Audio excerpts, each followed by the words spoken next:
Well, hello folks, hello, and thank you very much for sticking around for this after-show discussion.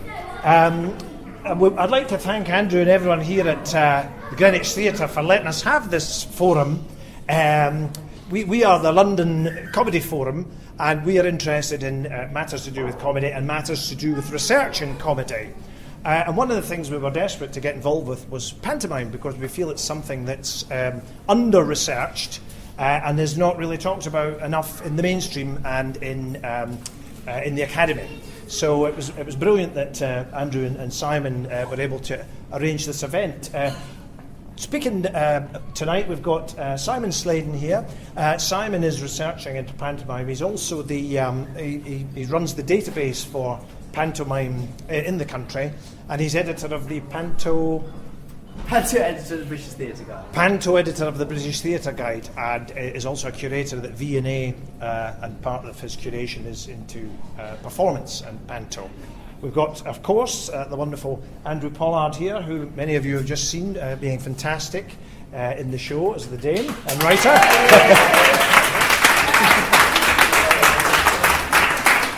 And Andrew's been doing the panto here since 2005, is it, Andrew? Yes, I think. Yeah. You might know more than me. This is year 8 I've been in, 9 I've written. Yeah, so, and also much connected with Oldham. I kind of started out at Oldham Coliseum.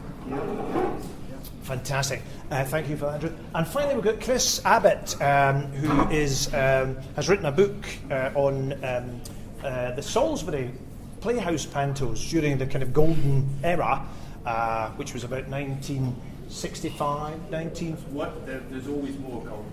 There's always one of the golden eras. And he's researched people that have worked in that panto. I think what's interesting for our purposes is actually the Greenwich panto and those sort of, classic Salisbury pantos seem to share a lot of features in common, which hopefully we'll talk about. The plan is I've got a few questions, and then we're going to throw it open to you guys if you've got any questions for anybody, and we'll finish about 10:30, and there'll be plenty of time for another drink at the bar. So, so if I could start, actually, can I start with you, Simon, really? Your research into panto, how big is panto still in the 21st century? So estimates suggest that about 33% of live performance in the UK is pantomime. That's professional live performance. So over this season, we've got 257 professional pantomimes listed on the National Database of Pantomime Performance. There are a few touring productions which haven't been listed on there. We've got over 2,000 names listed on the database, but that really is probably about 10 to 15% of everybody involved in the industry. So in terms of performers, it's often a performer's first job out of training, or sometimes in training, and there are interesting models there financially, so with some people in their final year before graduating, perhaps employed on a slightly different wage. But that it takes over theatres in that sense. The stage and what's on stage have been reporting very interesting figures that, there's not as many this year. Well, we have found that there are 257 at least. So the industry is as booming as ever, really, in that sense. Brilliant. Thank you for that. Can I move to Andrew, particularly about when you are putting a pantomime together, writing it, casting it, and all the rest of it, what are the sort of essential ingredients that you feel a panto should have and must have? Well, for kind of on a very personal level, it is a story first. You need a great story to hook everything on, because once you've got the story arc, then you can start to drop all the little things in, the music and the comedy. For me, it is the story. The story's got to be the kind of spine, and then I start to think about comedy routines. So try and get 2 fairly large comedy routines in each half, and my kind of little warm-up bit when I first come on. And then the music's a really important part, and Steve Mark Quick, who's the MD, he's been doing them as long as I have, and we tend to spend a lot of time working out that and looking at what we can do with the songs and how we can kind of do them in a slightly different way, or make them in a way like a musical, tell the story a little bit more. Sometimes it's quite bizarre. I mean, Live and Let Die, lyric-wise is a bit weird, but it kind of works, and it kind of tells the story of those two, of Puss and Sam. So, but it's always the story, and we spend a lot of time making sure the story's right and that it's played right. I always say there's a kind of football analogy where people know what you're playing, really. So if you're the hero, you're there playing at the front there, and you're pushing the story. Whereas somebody like me, I can kind of run in and out of it. So we're very careful. Although there was a lot of corpsing tonight, I know, but for the kind of central characters to tell that story, because kids, the kids want to believe in that story, and especially when we do the matinees and things, we do that, and slightly less ad-libbing and stuff in the matinees. Do you when you've got predominantly a children's audience, I'm thinking, some of those sort of schools matinees and things. Yeah. I mean, does it change a lot, or is it? It doesn't change a lot, but it is a very different dynamic. I mean, it's a strange thing now. I mean, these 10 a.m. shows, we do lots of 10 a.m. and 1:30 shows, which are kind of fairly new, I think. I mean, it's I think in the rep system that's kind of happened. A lot of the commercial pantos don't do 10 a.m. shows. The rep system started to do that, and so pantos aren't children's shows; they're family shows, and you've got to write with that in mind across the board, and you've got to put little bits in for everybody. So, but you do have to think about that a lot, because we do quite a few 10 a.m. 1:30 shows. So there's got to be enough slapstick and funny falling over and fart gags for kids, and shouting for kids to kind of latch onto. But I am very, careful that we put in something for everybody, really, because I think. And then there's nothing like it. There is nothing like seeing a family all laughing. Maybe together, maybe at different things, and that's the great joy of it, I think. Thank you. Chris, on that note, really, about those sort of ingredients of Panto, what were some of the features of those Salisbury Pantos that people talked about when you interviewed them that made them so kind of special? I think the things they had are things that, in many cases, we saw tonight as well, because what I saw tonight was very much in that tradition, I think. And, of course, it's therefore no surprise to me that Andrew Ney writes the Salisbury pantomime. So there's a neat link there. But it seems to me that what a good pantomime's about is, first of all, retelling a story that the audience kind of already know. I think you have to be with people and know how it's going to end. If it's completely new, that's very difficult. So I was really interested to see how people were going to approach Puss in Boots, because most of us haven't seen many pantos of Puss in Boots. Suddenly we've got 2 this year, but they're the only 2 in the UK, the 2 in London. So it's really interesting to see that. And I think what we saw tonight was a way of taking that really complex, incredibly amoral, unpantomime-like story, but making it work. And I think that telling a story where people are halfway ahead of you is part of it. The other bit is controlled chaos, and you have to have the controlled chaos, and that's a long British tradition going right back to the Mummers plays and Lord of Misrule and all the rest of it.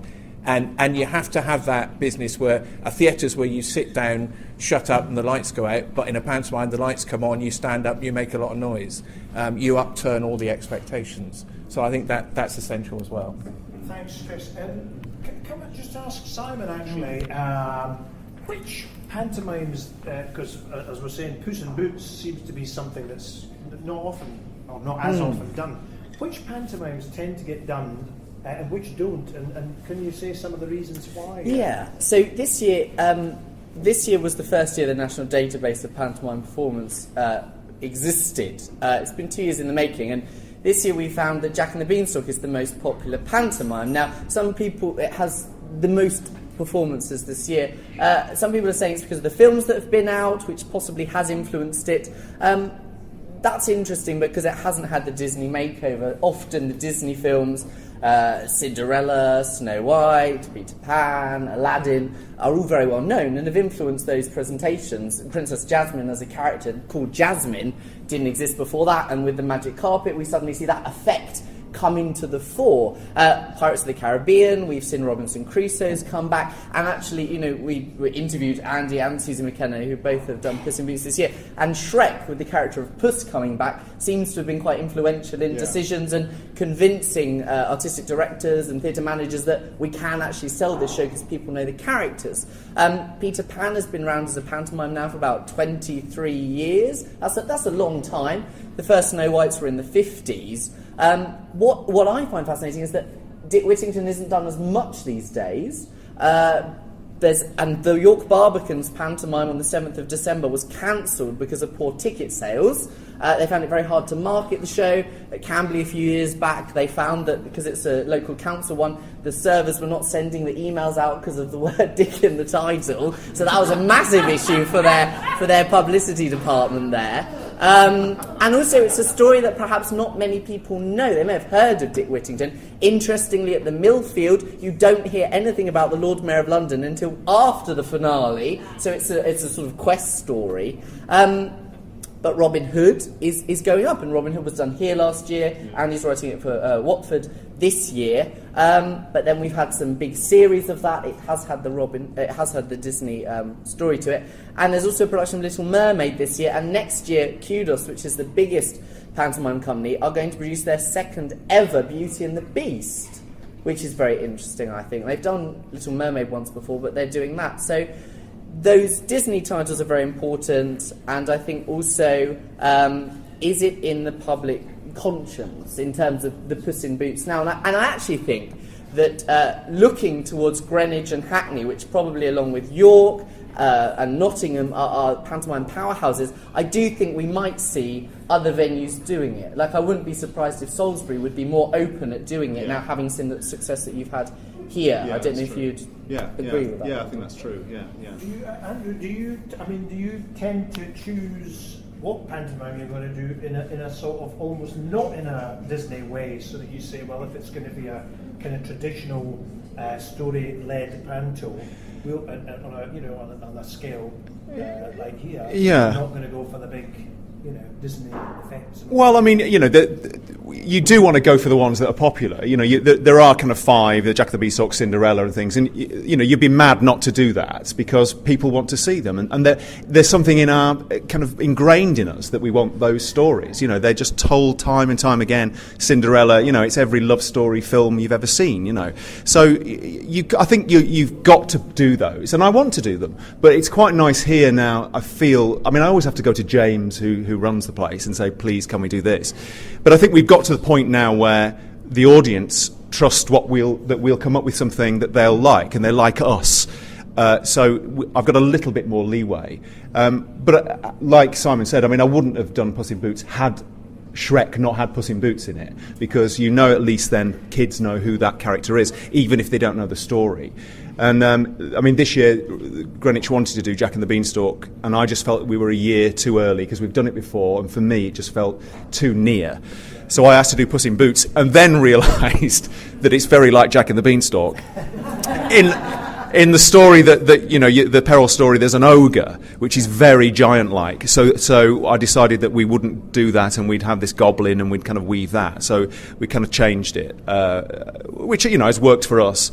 But and I think you're allowed to kind of change it a little bit. But yeah, you do have to think commercially as well, and which are the big hitters. Cinderella and Jack the Beanstalk are usually the big hitters. Snow White, which we can't do. I'd quite like to do it, but we can't get 7 dwarves here. We can't afford it.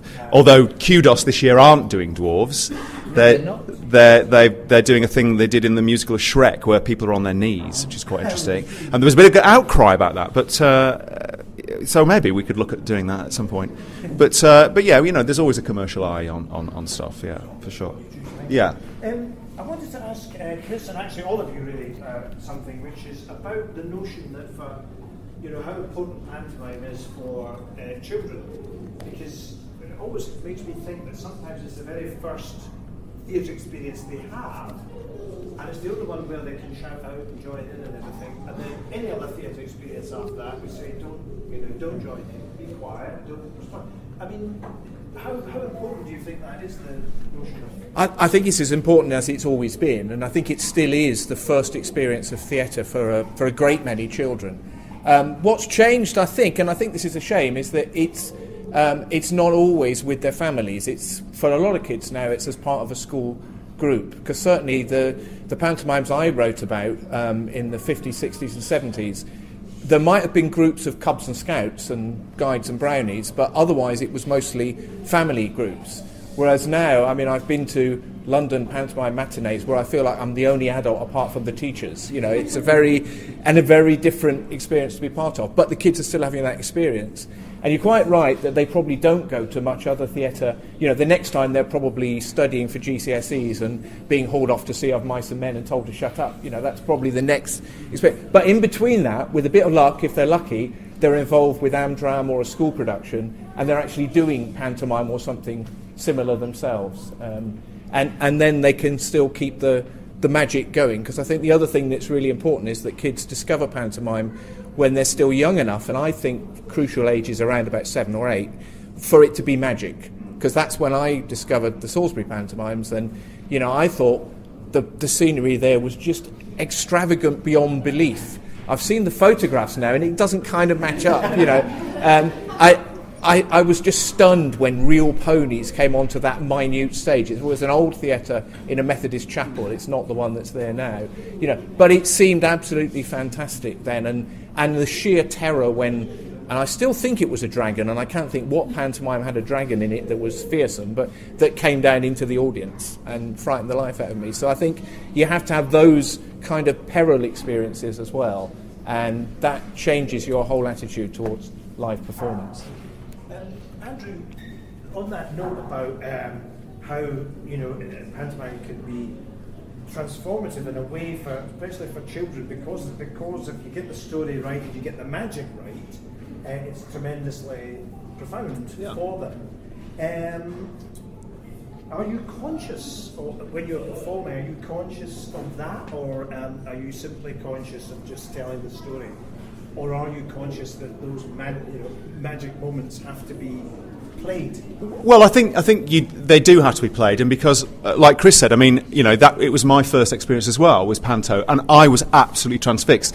We didn't have a professional. Oldham was my nearest theatre, and occasionally I got taken to Oldham, but the ones I saw the most were Amdram pantos, but even so, they had such an effect. I mean, to the point where really I wanted to do Puss in Boots because it was one of the first ones I saw, and you know, those things just stick in your brain, and you want to recreate that somehow. And I think it is. You know, there will be kids in the audience who will be actors. You know, and it is that first experience, and there's something in Panto, because it's kind of over the top, and because there's so many effects, it does have a massive effect on you. You know, even pyros. I can see now. My first one was Humpty Dumpty, and I can see Humpty Dumpty falling off the wall in a flash, and you know, it just lives with you. And so I'm very conscious of that you know, it is important, and you know, you are part of a heritage, really, and I take that very seriously. I think it's a great thing. You know. It was something magical. I mean, I can remember the Kenneth Moore Theatre watching Drinking the Beanstalk, and there's a scene in it where the dame has to part the cow.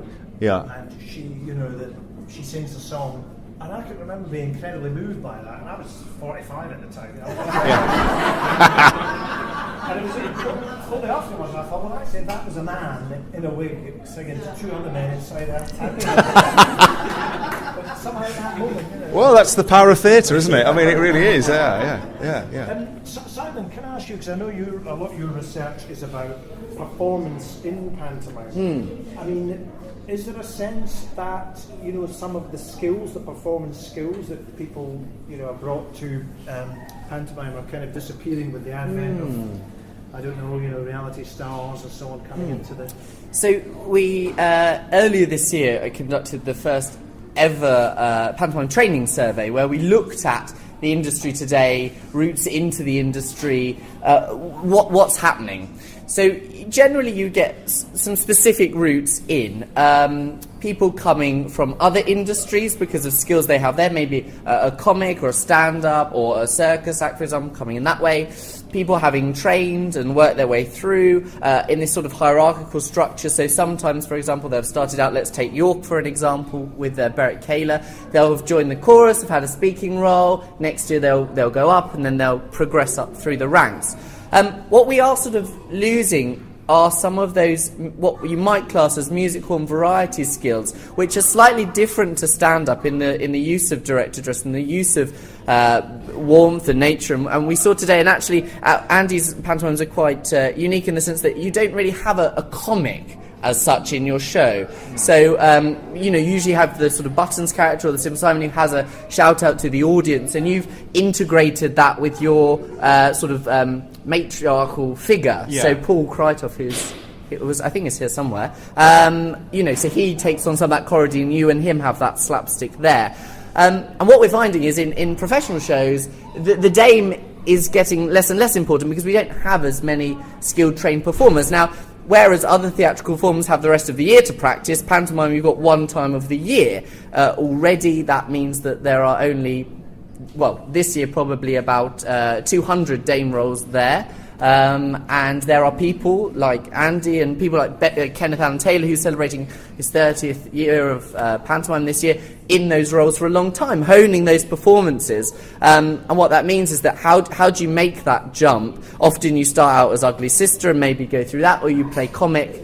But in those commercial productions, they will always cast a Joe Pasquale or a Brian Connolly because that can drive the narrative. And we see, as there have been a lot of press recently about the principal girls, 10%, principal boys, female principal boys, 10% this year, because we're merging roles. So the comic principal boy is now much more popular for those reasons. We're having many more female-led narratives in the top 5 produced, and Snow White and Sleeping Beauty both require a kiss to awaken her. So what we're seeing is that comedy aspect perhaps not as strong as it once was, arguably in the 80s, with a lot of variety performers, a lot of stand-up comics. But we are seeing a lot stronger principal boys and girls now, I think. And I think Greenwich is a real example of that. You have two, stunning principal boy and girl with amazing voices. That's something I think is a strong casting practice over the years. Those of you that have seen it, you'll see that's quite an integral part of the show. And that's come from musical theatre training, which is very, very good in the country, and people are coming through that way. What that does mean, and it surprises me, is that pantomime is not actually a part of many of these training institutes' syllabus, which is very, very odd when it does take over the theatres every year. And actually, as a result of the research, there are some more pantomime things popping up, and people going, oh yeah, wait a minute, why are we not addressing this? Why is there only, probably fewer than 5 departments that run a course on pantomime, university departments? Why is it not that an end-of-term production or a showcase is pantomime? We were at a conference in Glasgow where they have, at the conservatoire there, a module where it results in they do a pantomime for a week, and they learn those skills of what is it like performing 3 times a day, what is it like rehearsing in a very short period of time, because actually those are skills you need. And over the Panto you're with people for a month, or if you're at the Hackney Empire, 3 months. That's a quarter of your year living together. Those are skills that you can't necessarily learn in training, but you will get through the repetition and the inheritance of traditions. Andy, you could say that is part of this lineage from Kenneth Allen Taylor, who was at Oldham and Nottingham. Eric Potts worked at Oldham. He now writes for First Family. Andy, you worked at Oldham and with Eric, didn't you, on some things? Yeah. And now people are being influenced by your productions here and that you're working with. Yeah. And you see this oral tradition passing down. And I think what's very interesting is that in London are 2, big pantomimes that are not commercial, Hackney and you here, both have links back to Kenneth Allen Taylor, and now are spreading that out. So if we plot that, the network is actually quite tight, isn't it? Yeah, it is. In terms of practitioners, and I would say that you are definitely a practitioner of pantomime, but there are probably quite few. I don't know if you would agree. Yeah, in terms of the kind of the comedy stuff, I mean, it was when I was a kid. Kenneth Allen Taylor was at Oldham, now he does Nottingham, and so I was influenced by him undoubtedly. But also for me, it's also the people like Morecambe and Wise. And when I was a kid, I was a kid in the 70s. The black and white films of the Crazy Gang, of Old Mother Riley, was still Laurel and Hardy was still there. And I have to say, I take as much from that. I'm an actor. I'm not a comic. So it's a bizarre thing, and I think Kenneth Allen does this, and Eric does it as well, Eric Potts. We have to assume, in a way, a role. So I'm not a natural comic, I'm not a comedian, I don't have a personality.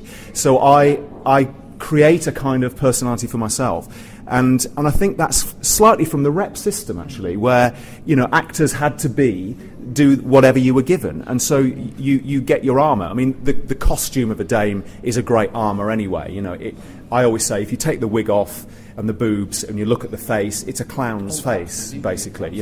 The makeup is clown, and that's how I take it. And the flat boots, I know I wear heels occasionally, but I wear boots most of the time, and that comes from seeing Les Dawson do pantomime, and I saw Arthur Askey do pantomime years ago, and those kind of just a bloke in a frock. I'm slightly camper sometimes, but I don't quite like the drag dame, which has become quite. But people love it, and if it works, it works. It's just not for me. But my influences are as much kind of old music hall. I mean, I always think it's great being here, where the great Max Wall, he's up on photographs here. His career was revived here, and I just think there's something fantastic in being on that stage, knowing those kind of people have done that, and you're in that tradition. But I'm not a comedian, but I try and sort of channel that, definitely. But there are kind of lineages, and it is interesting, this rep theatre thing, as opposed to being a comic. And you're right, it's funny now, there are very few big comedy names who do Dame now. It's mainly the Joe Pasquales and the Brian Conleys who play the idle Jack, or sometimes the hero, and put those roles together. The reason we don't really have a Silly Billy or a Simple Simon here is economics most of the time. This year there are 6 professionals. It's not many. Occasionally we have 7.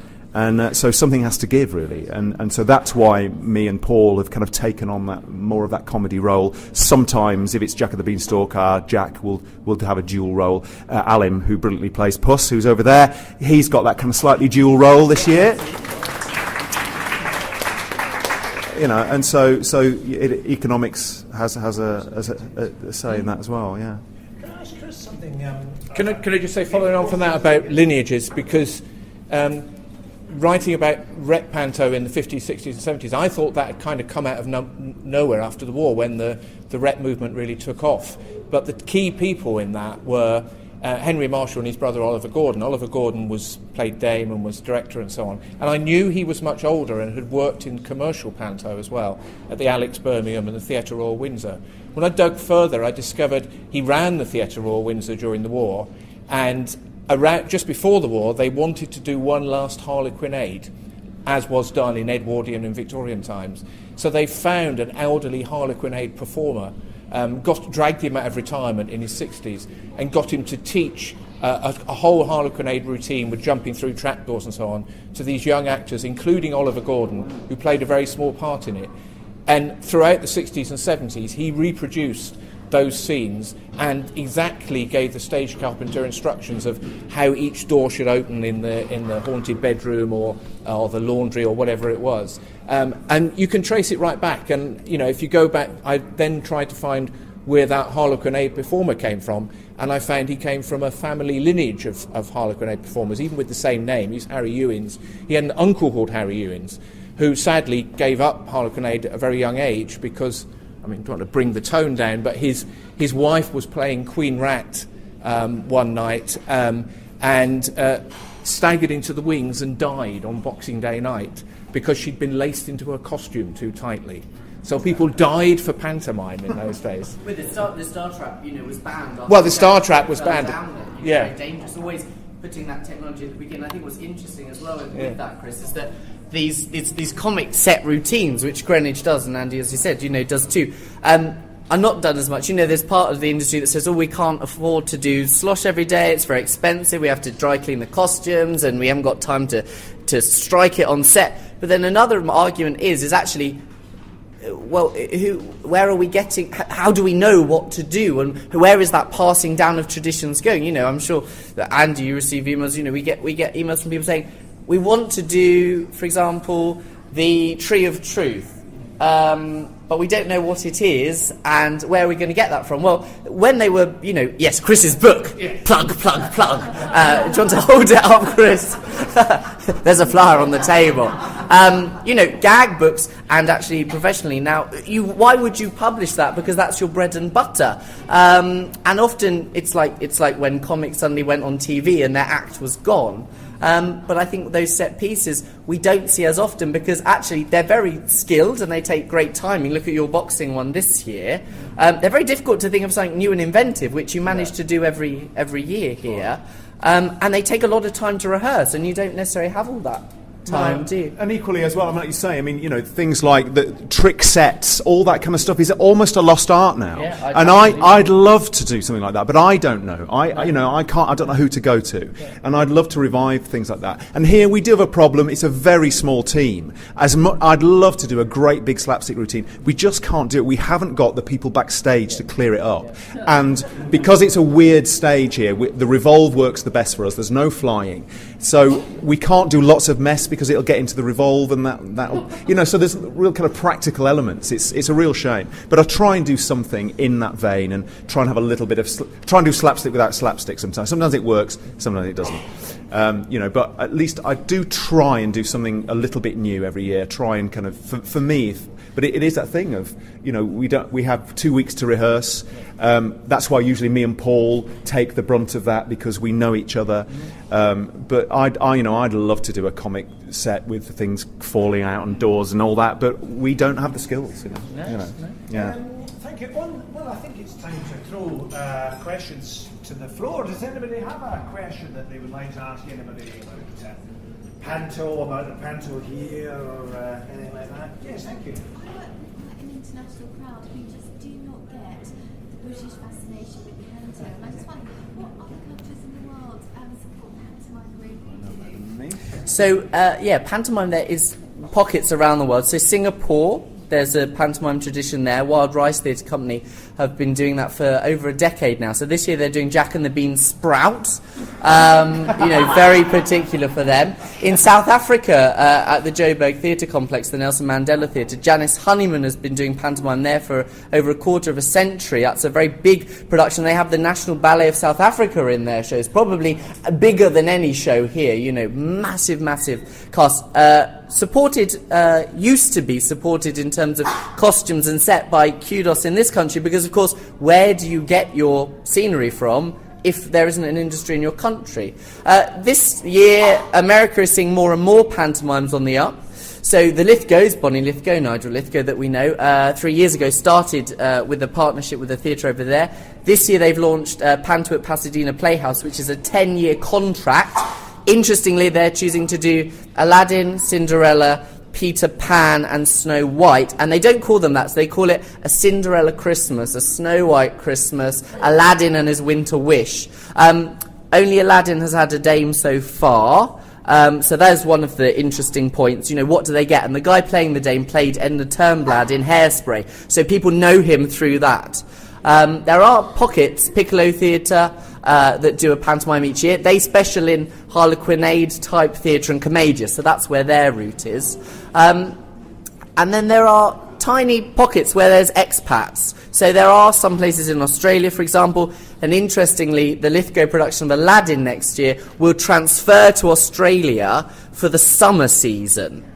So they'll be doing a summer panto. And Kudos, if any of you have seen their production of Aladdin with a 3D genie, toured China, not as a pantomime, but obviously it was very similar to a pantomime. What I think is very interesting in the last few years is that pantomime has become a British export product. It's very lucrative in America, and if you watch some of the promo videos, just as if we had Wyon Coolett shadow puppetry here, for example, at Festival Hall, there'd be a lot about the history and traditions of that. In America, that's what they're doing. This is what British people do at Christmas. This is what British people do. You can participate in that exotic form, just as we might go and see, whatever, Peking opera, or absolutely. So I think that is something that we don't really champion pantomime as much as perhaps we should over here, and celebrate as much as it's British, which is why we've just celebrated the 3rd annual Panto Day, which has been great. And I think we do need to start looking at it more as, well, what is it that makes it British? Because actually it's Christmassy, but it's not really, because originally it opened Boxing Day and ran all the year round. Okay, we can look at school holiday periods and people taking time off and stuff, but there's something very British in the Dame, I always think. You know, that lineage of medieval mystery plays and Mrs. Noah, Mac the Sheep Stealer's Wife, the nurse in Romeo and Juliet, of course, would have originally been played by a man. And those British stories, Dick Whittington, Jack and the Beanstalk, Robin Hood. But also, our Victorian actor-managers were very savvy. They knew, how to get that term we all use, bums on seats. They knew what would sell, spectacle stars, musical stars, and I think they really perfected that route. And that was a time when D'Oyly Carte were also perfecting that touring route, how to orchestrate a production that could then be used elsewhere, or, just as the Palladium pantomimes went around, so did Victorian pantomimes to get used year after year. I think we really saw commercialism concreting and crystallising in that period, and I don't think the commercialism of pantomime is anything new at all. I think that's as an integral part of it here. And actually, I applaud Andy, because if you go and see one of his scripts elsewhere, it's completely different, whereas a lot of places will use the same script year after year after year. So there's a recycling process that goes on, which helps and also controls those stories. Why do we always do those top 5? Well, it's because we've got the set, we've got the script, and that comes back to the finances again, I think. Yeah. I mean, I think there is something as well still in that. We just love those stories, that they are ingrained. I think there's something, you can't really qualify what it is, but we do like to be told those stories. But interestingly, you say, the ones I write are always different for different theatres, and it's true. One, because I'd feel bad to just give somebody an old script. I want to kind of make sure that that there's a difference. But also, that's the interesting thing as well with rep pantos, like I'll write for Watford Palace as well. The aesthetic is always different. The audience is different. Sometimes I have trouble with that, because I'll see one of them and think, that's not Panto for me, but it is for that theatre, and I have to write for that. So at Salisbury, for instance, it's newly written music, so there are no pop songs, nothing like that. It's like a musical, so that has a different aesthetic as well.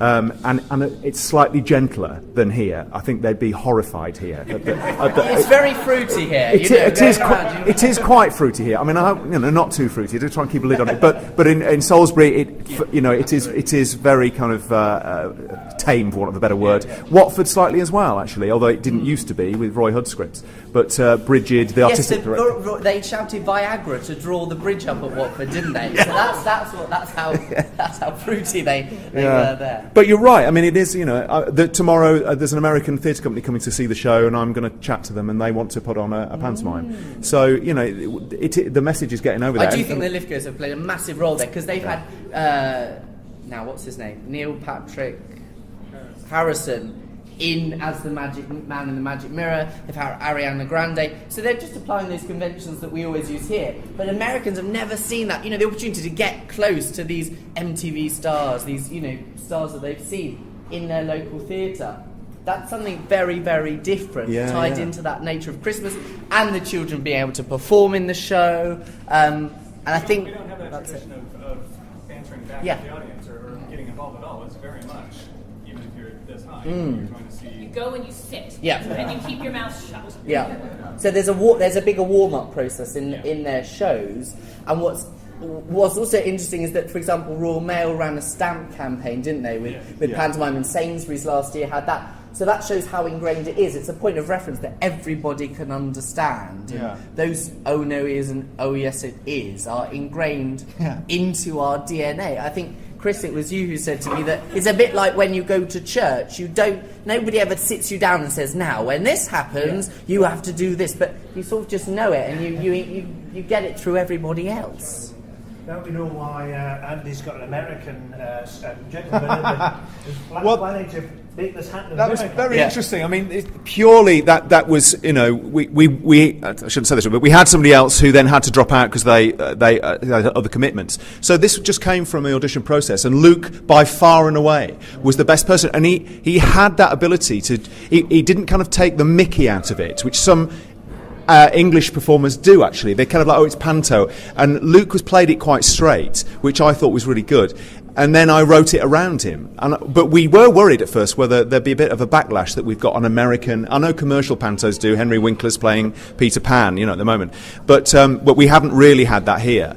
And I did kind of worry, but it seems to have gone down all right. But well, that's what I always do. I mean, I just write it around them, you know, so you can then play off it, you know. But it was a bit of a, is this going to be all right? So part of the reason I wanted to come to this is because there was a recent kerfluffle about the death of Panto, and the things that were quoted were less productions, which seems to be mathematically proven untrue, less dames, and less pants rolls. Yeah. So I am curious if you guys think the reduction in pants rolls spells the death of pantomime. What is it about? What does it mean? Well, I'll quickly, and then I'll pass on.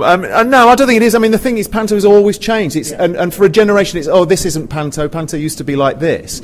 And, by its very nature, it changes. It always takes on the latest technology. It's got its eye on the commercial, a commercial eye on stuff. So I think it does change. But I don't think it's the death at all. No, I think it just changes, and there are some positives to having boys playing boys, because you can tell the love story in a much stronger way. When it's a girl, you can't quite do the same thing. So I just think it just changing. I don't think there's a difference. And I mean, Simon, I'm sure will know the numbers, but male principal boys, there's nothing new about that. I mean, Norman Wisdom in the 50s famously was the first one in modern times, but it happened before then. At Salisbury, Chris Harris, I remember the shock in the local newspaper in '65 when Chris Harris played Principal Boy. Now he's one of the country's best-known dames, Bristol and Bath. People are pantomime performers who go in and out of different roles, and I think Principal Boys, it works both ways for me, depending on the performer. Absolutely. I think this has been what my life has been for the last 2 weeks about. So, yeah, the interpretation of that 10%, which the database has had, obviously that doesn't take into account the amount of people seeing those shows. So some of those shows, let's say Norwich Theatre Royal, where they have a female Dandini, is going to be seen by thousands and thousands of people. So if we look at actual amount of people who will be exposed to a female principal boy, it's probably quite a lot.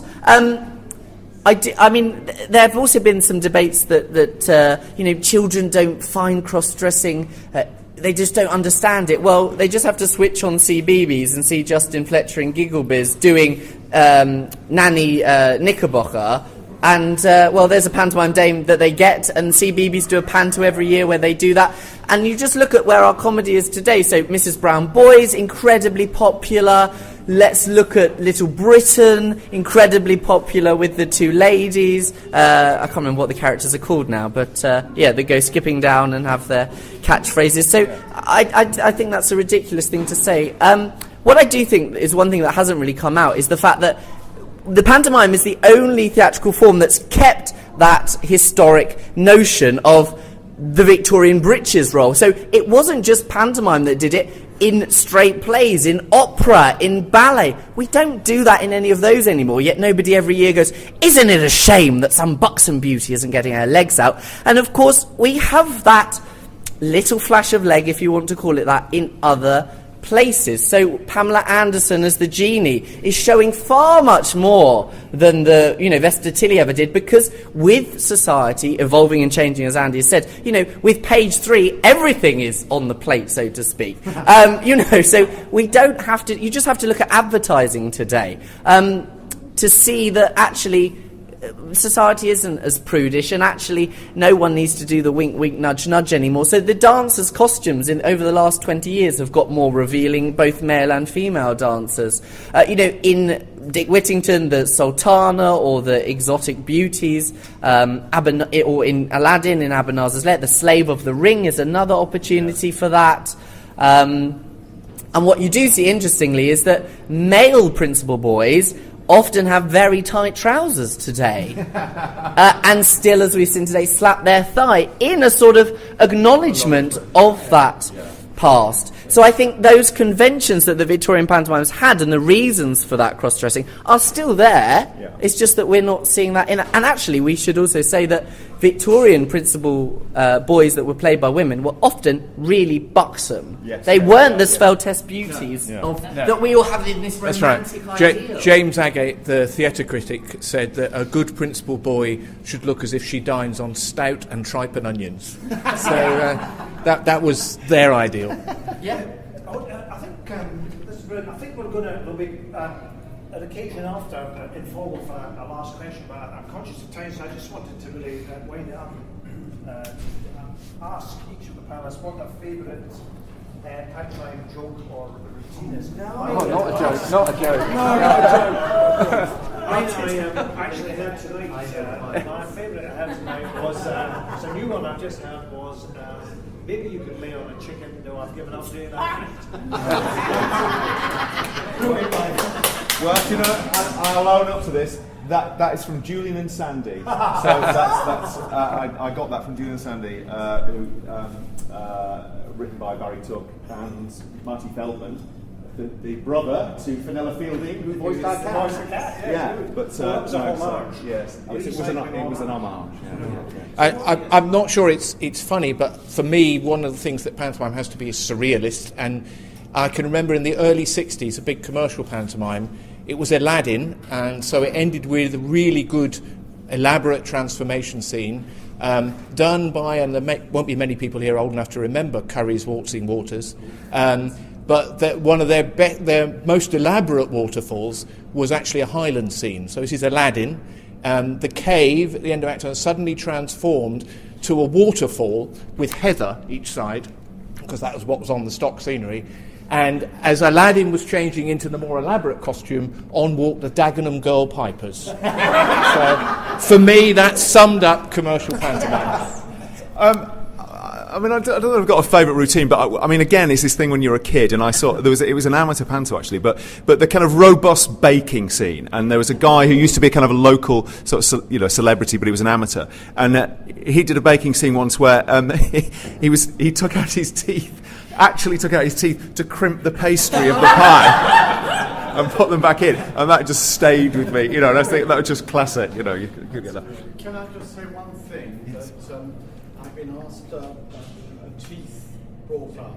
That I've been asked to send huge, big love to you from the late big Dick Emery's son Nick. Oh. Because I know you even mentioned it. Oh no, a big Dick Emery fan, yeah. Teeth just now. Yeah. And he sent much love and all best wishes Oh. for the rest of the run. Oh, thank you. And I know you're a big fan. I have. I've actually got what I call Dick Emery teeth. I did a play, and I've got some. I had them made at a dentist. Those who used to do the vicar. He used to do the vicar teeth. I've actually got what I always call Dick Emery teeth. So I'll send him my And the love. last big London production of Puss in Boots '62 was Dick Emery. Yes, I'm really like that. Yeah, Absolutely. I think for me it's one thing that I haven't ever seen live, and I would love to see it live, which is it's called the Ice Cream Song, and it employs the rule of three, and it's that whole thing. If you've got some ice cream, give it to me, and of course each time the person gets it in the face. But I've never seen it done. Maybe it's because they don't want to change the costume each time, but it is very, very funny. Clive Webb and Danny Adams do a version of it with 2, but I'd love to see it with 3. One of my earliest memories was seeing at the Wilkie Theatre Danny LaRue in Aladdin, and they had a front cloth which from floor to top was washing machines, and through it the acromaniacs jumped through that. So that's one of the pieces of spectacle. I don't think we'd see that again, but yeah, that's one of my, going back to that spectacle and chaos. You never knew which one they were going to come out of. Brilliant, thank you very much. So you know where to get Chris's book from him. You know where to buy a bike if you need a bike. And it just remains for me to thank Andy in particular, thank the panel, and thank Greenwich Theatre for letting us have this. Thank you very much.